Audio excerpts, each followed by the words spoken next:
বল আল্লাহ অন্যায় করেছি, ত্রুটি করেছি, ভুল করেছি, জীবনেও কোনোদিন করব না মাওলা। তওবা করছি মাবুদ, এতগুলা মানুষের সামনে আমাকে তুমি বেইজ্জতি করো না মাওলা। একবার যদি তওবা করে নাই, কোরআন বলেছে আইয়ুহাল্লাযীনা আমানু তুবু ইলাল্লাহি তাওবাতান নাসুহা। একবার যদি বান্দা তওবায়ে নাসুহা করে আল্লাহর দরবারে হাতটা দুটো তুলে দেয় রে বাপ, আল্লাহ ডাক দিয়ে বলে বান্দা তোর 99 বছর 11 মাস 29 দিন 23 ঘন্টার গুনাহ আমি আল্লাহ 1 ঘন্টার মধ্যে ক্ষমা করে দিই। জোরে বলুন সুবহানাল্লাহ, জোরে বলুন না সুবহানাল্লাহ। অথচ সে আল্লাহকে আমরা চিনি? আজকে যদি সে আল্লাহকে আমরা চিনতাম, আজকে বলুন তো গোটা বিশ্বের মুসলমানদের দুর্দিন না সুদিন? কথা কন, দুর্দিন। আজকে মুসলমান কোরআনের সঙ্গে মিল নাই, আজকে মুসলমান মাদ্রাসার সঙ্গে মহব্বত নাই, আজকে মুসলমান আলেম ওলামার সঙ্গে মহব্বত নাই, আজকে মুসলমান দ্বীনের সাথে জড়িত নাই, আজকে মুসলমান ইসলামের সঙ্গে জড়িত না থাকার কারণে একাধবার একাধ রকমের মহোৎসব আমাদের উপর বালা আসছে। বাপ আসছে না? আসছে না? জোরে বলুন। একাধবার একাধ রকম মহোৎসব বালা আসছে আমাদের। একটাই কারণ, সেটা হলো আল্লাহর দ্বীনকে না মানার কারণে, কোরআনকে না মানার কারণে। আজকে আমি আপনাদেরকে একটা কথা বলবো, ভালো করে শুনলেন। আপনি আপনার ছেলেকে মাস্টার বানান, ডাক্তার বানান, ইঞ্জিনিয়ারিং বানান, প্রফেসর বানান, ডাক্তার, যা আপনার ইচ্ছা বানান, বাধা নাই। কিন্তু আপনার আমার ছেলেকে সর্বপ্রথম কোরআনওয়ালা বানানো ফরজ ছিল না? ছিল না? জোরে বলুন। জরুরি ছিল না? ছিল না? আজকে আমাদের দেশের কিছু ছেলেরা আছে, দুটি ইংলিশে কথা বলতে পারলে ওরা মনে করছে কি হলো রে। তালিব ইলমদেরকে দিকে হেয়ানত মনে হয়, মৌলবীদেরকে দিকে হেয়ানত মনে করে। ইংরেজি জানো? ইংরেজি বুঝো? ইংরেজির জ্ঞান আছে? আরে হারামখোর, তুই মুসলমানের বাচ্চা, তোর ইংরেজি আগে না কোরআন আগে? তুই কোরআন জানিস? তুই আরবি জানিস? তুই কোরআন পড়তে পারবি? এটার বেলাতে লজ্জাবোধ নাই। আর মৌলবী ইংরেজি পড়তে পারলো না, একজন মৌলবীকে বলছে মৌলবীর কোনো কাণ্ড জ্ঞান। এ বাবা, যে তালিব ইলমটা 30 পারা কোরআনকে সেনাই রাখতে পারে, তার দ্বারা ইংরেজি শেখা কি অসম্ভব বলে মনে হয়? কথা বলেন না কেন? অসম্ভব বলে মনে হয়? এ মুসলমান দরদি, আজকে আমি আপনাদেরকে শোনাবো, শুনলেন ভালো করে শুনেন। আজকে আপনার আমার ছেলেদেরকে ইংলিশ শেখানোর জন্য প্রাইভেটের মাস্টারকে যত টাকা লাগে প্রয়োজন আমরা দিয়ে দিই। বাংলা শেখার জন্য, অঙ্ক শেখার জন্য যত টাকা লাগবে দিব। কিন্তু একটা লোক কোনোদিন বুকে হাত দিয়ে বলতে পারবেন যে হুজুর আমার ছেলেটাকে হাফেজে কোরআন বানান, আপনাকে যত টাকা লাগে প্রয়োজন হলে আমি দিব? এরকম লোক খুঁজে পাওয়া যাবে?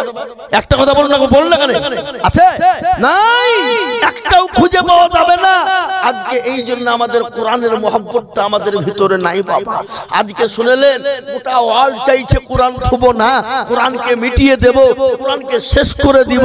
কিন্তু অত সহজ নয় বাবা কোরআনকে সহজ শেষ করার। কোরআনের মালিক কে? একটু জোরে বলুন কে? আমার আল্লাহ।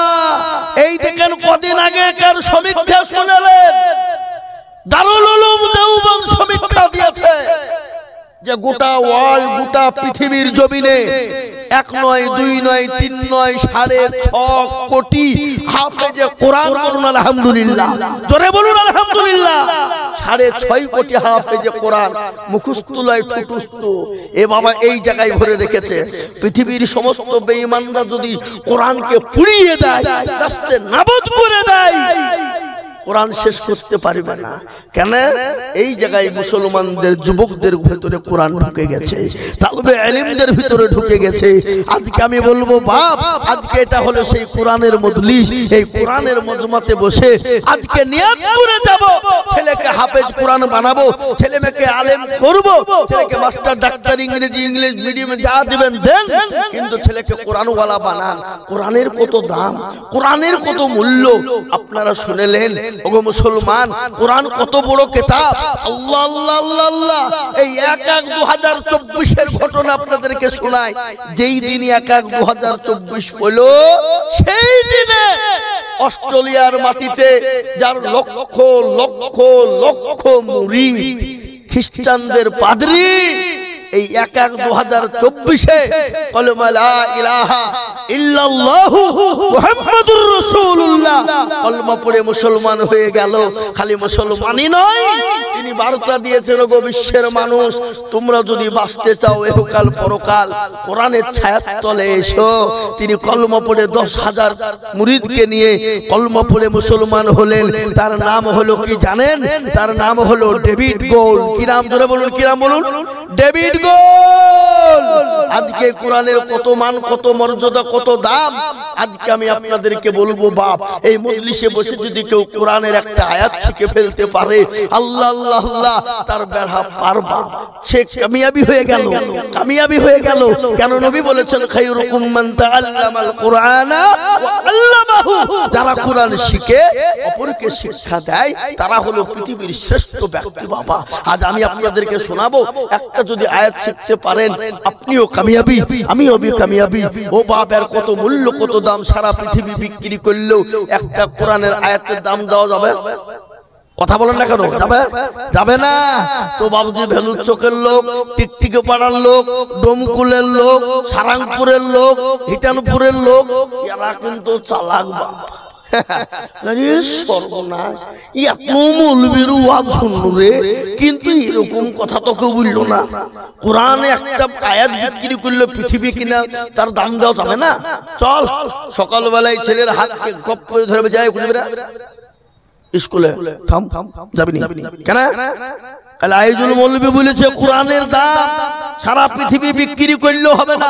চল চল চল, কুটি সাধু বাড়ি মাদ্রাসায় নিয়ে এসে যায়, এই মাদ্রাসার মোহতামিম সেক্রেটারি কে গো? সেক্রেটারি হিসেবে আমি কেন গেল বলে কাল আইজুল হক বলেছে কোরআনের মূল্য ছেলেকে পড়াতেই হবে। কত লাগবে? কত? 2000, 1000, ঠিক আছে।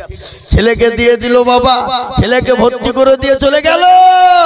1-2 করতে করতে 6 মাস হয়ে গেল, ছেলে কোরআনওয়ালা বেনে গেল। কোরআনওয়ালা যখন বেনে গেল, দরদি মুসলমান কান করে শুনলেন। 6 মাস পরে ছেলেকে মাদ্রাসার শিক্ষক মানওয়ার সাহেব ডাক দিয়ে বলে, কই রে বেটা, তুই তো হিটানপুরের যুবক, তুই তো হিটানপুরের ছেলে, একটা কাজ করবা, আমি আগামীকালকে কলকাতায় যাব মাদ্রাসার কাজে, একটা কাজ কর, এতে 50 টাকা দেয়। আমার এই ঘরের জুতোগুলো পুরনো হয়ে গেছে, একটু ভালো করে রং করে নিয়ে ধীরে যা কালি করে নিয়ে। তাল মিলে মানুষ টাকা নিয়ে জুতো নিয়ে সোজা বাবজি চলে গেছে কোথায়? ডোমকুলে মুচির কাছে। বাবা, জুতো কালি করে কারা? কথা বলেন না করে কারা? মুচিরা। তো মুচির কাছে বাবজি গেছে, তো মুচিকে দিয়ে ওই যে কত লাগবে? 50, ঠিক আছে।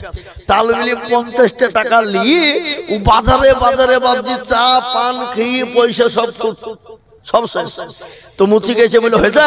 বলে হ্যাঁ। কত? 50। তো প্রত্যেক দিন টাকা লাও, তো আজ একটা নতুন জিনিস দেবো, তা তুমি নিবা। মুচি মনে মনে করছে তালবেলি মানুষ নিশ্চয় ভালো কিছু দেবে। হ্যাঁ, তো বাপ দাও, কি তোমার দাও শোনা, দাও। যখন বলেছে বাপ, সঙ্গে সঙ্গে বলেছে মুচি ভালো করে শোন, পৃথিবীর জমিনে যতদিন বাঁচবি মানুষের উপকার করবি, কোনোদিন অন্যায় করবি না, ত্রুটি করবি না, কোনোদিন কারো কোনো ক্ষতি করবি না। মুচি, আমি তোকে দিয়ে দিলাম আমি আল কোরআন। যা মুচি, তোকে কোরআন দিয়ে দিলাম। মুচি বিচারি সর্বনাশ, এই 2 দিন না পড়তে যেতে আমাকে ঠকাতে শুরু করে দিয়েছে। কোথা বাড়ি কোথায় আছিস? আব্বা বলল কোরআনের দাম, আর মাদ্রাসায় ভর্তি করে দিল, আর ভর্তি করে দিয়ে মাদ্রাসায় জুতে কোরআনের দাম জিজ্ঞেস করতে আনো, আর আমাকে লেদে সরু মারবো ভাব যা মাদ্রাসায় পড়বো না,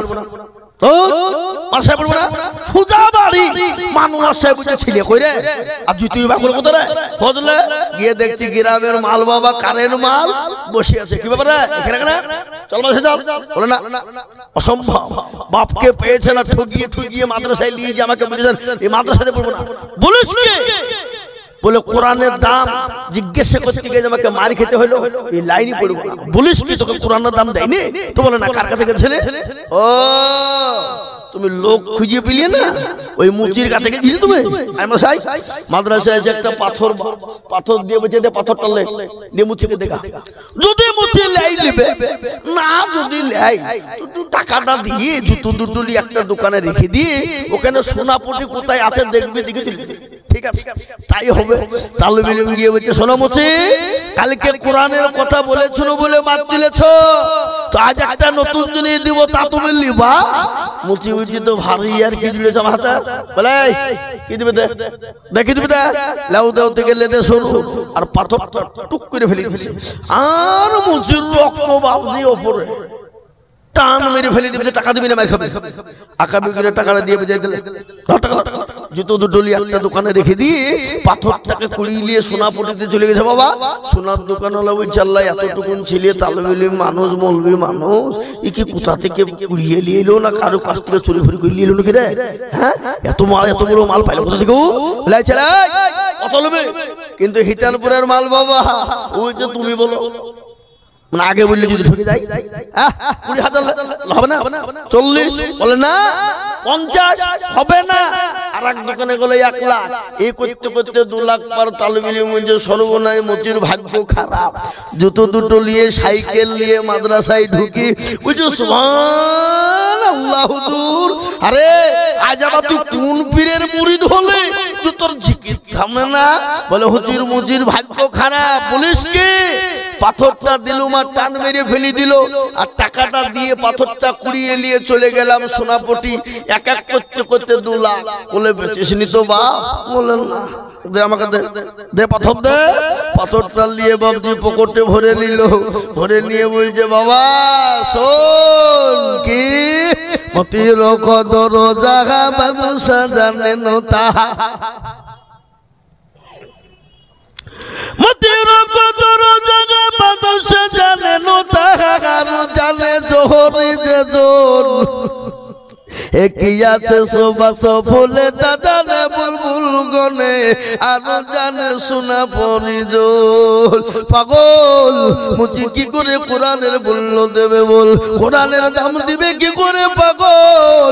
মুচির কাছে একটা সোনার মূল্য পাথরের দাম যা, একটা অর্ডিনারি পাথরের মূল্য তাই, সে কোরআনের দাম কি করে দিবে রে পাগল? পাগল শুনেলে এত বড় অঞ্চলে কোনো মুসলমান খুঁজে পেলি না, পেলি পেলি ওই মুচি কি খুঁজে পেলি পাগল শুনেলে? এ কোরআনকে আমার নবীর উপর আমার আল্লাহ অবতীর্ণ করেছে। এ কোরআনকে যদি পাহাড় পর্বতের উপর অবতীর্ণ করা হতো রে পাগল, পাহাড় পর্বত গুলো চূর্ণ বিচূর্ণ হয়ে যেত।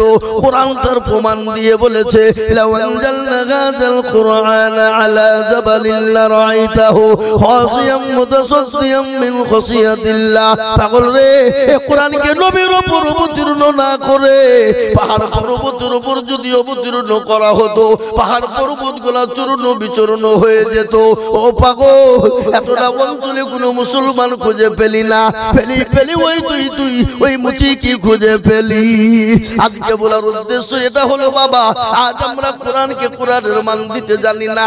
আজকে কোরআনের মান না দেওয়ার কারণে, আজকে কোরআনকে মহব্বত না করার কারণে আজকে গোটা পৃথিবীতে মুসলমানদের দুর্দিন রে বাবা। আজকে বলি বাপ, এই কোরআনের ছায়ার তলায় যারা এসেছে তারা ইহকাল পরকাল কামিয়াবি হয়ে গেছে, কবরও কামিয়াবি হয়ে গেছে। আজ কেন আমরা কোরআনকে মানব না? আজকে কেন কোরআনের খিদমত করব না? আজকে কেন কোরআনের দিনকে মানব না? আজকে আপনারা শুনে নিন, এই কোরআনের জন্য নবীকে তাইফের ময়দানে রক্ত দিতে হয়েছে, উহুদের প্রান্তে মার খেতে হয়েছে, বদরের প্রান্তে মার খেতে হয়েছে। আজকে মুসলমান গো, আমাদেরকে রক্ত দিতে হবে না, বিবিকে বিবাহ করতে হবে না, সন্তানকে এতিম করতে হবে না, নিজের জন্মভূমিকে ত্যাগ করতে হবে না। আজকে কোরআনের জন্য সাহাবারা বিবিকে বিবাহ করে দিয়েছেন। প্যারা নবী নিজের জন্মভূমি ত্যাগ করে মক্কা ছেড়ে মদিনায় গেছে। গেছে না গাই নাই? যারা বলুন, গেছে না যাই নাই? গজল আছে না? আজ নবী গো আমার বানায়া বাজার, হিজরত করিয়া চলেন মদিনায়। আজ নবী গো আমার ভরায়া বাজার, শুয়ে আছে সোনার মদিনায়। আব্দুল্লাহর পৃষ্ঠ হতে মায়া মিনার করবে এতে জন্ম নিলেন নবী মক্কা রাতে আজ নবী গো আমার ঘোড়ায় বাজার হিজরত করিয়া চলেন মদিনায় আজ নবী গো আমার বানায়া বাজার শুয়ে আছে সোনার মদিনায় নবী বলে হযরত আলী আছে বিছানা খালি নবী বলে হযরত আলী আছে বিছানা খালি আমার বিছানায় শুয়ে যাও আজ নবী গো আমার ঘোড়ায় বাজার হিজরত করিয়া চলেন মদিনায় আজ নবী গো আমার বানায়া বাজার শুয়ে আছে সোনার মদিনায় ওই নবীর নামে দরুদ পড়িলে ওই নবীর নামে দরুদ পড়িলে আপনি দু চুকুনি ভেজায় আজ নবী গো আমার ঘোড়ায় বাজার হিজরত করিয়া চলেন মদিনায় ও মুসলমান দরদি আজ আমাদেরকে জন্মভূমি ত্যাগ করতে হবে না বিবিকে ছেড়ে যেতে হবে না সন্তানকে এতিম করে যেতে হবে না